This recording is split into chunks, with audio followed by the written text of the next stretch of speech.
Il-kap tal-Oppożizzjoni u tal-Partit Nazzjonalista Bernard Grech qal li l-Prim Ministru ma jridx jiftaħ kawża jew nkella jagħti istruzzjonijiet lill-Avukat tal-Istat biex jiftaħ kawża ħalli jikseb lura l-400 miljun li qal tħallsu lil Vitals u Stewart għat-tmexxija ta' tliet sptarijiet.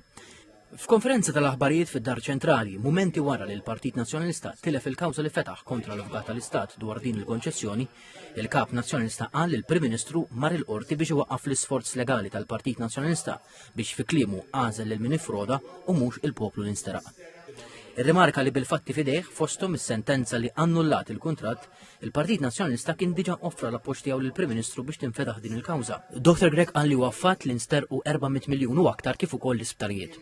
Żied jgħid li dan kien ikkonfermat mis-sentenza tal-qorti li qal sabet kollużjoni u żied jargumenta li dan reġa' ġie rikonoxxut mill-qorti fis-sentenza tal-ħamis filgħodu.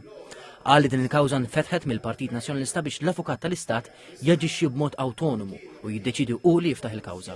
Madankollu qal li l-qorti qatata li l-Avukat tal-Istat ma jistax jagħmel talba l-flus mingħajr il-barka tal-Gvern.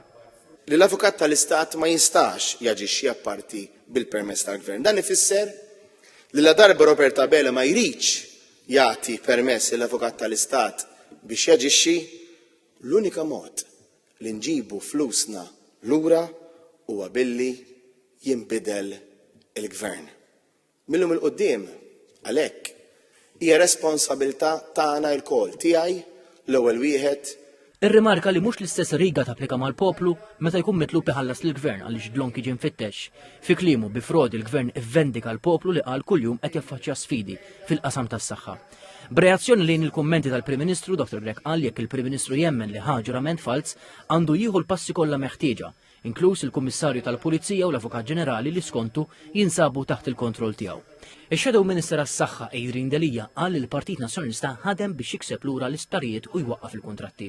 F'dan il-kuntest wara l-fema li kien miss li l-Gvern jieħu pass, b'Dr. Delija jirrimarka li dan ma sarx u għalhekk qal li l-Prim Ministru abdika mir-responsabbiltajiet tiegħu għaliex skontu jinsab ostaġġ ta' patti li jagħmel.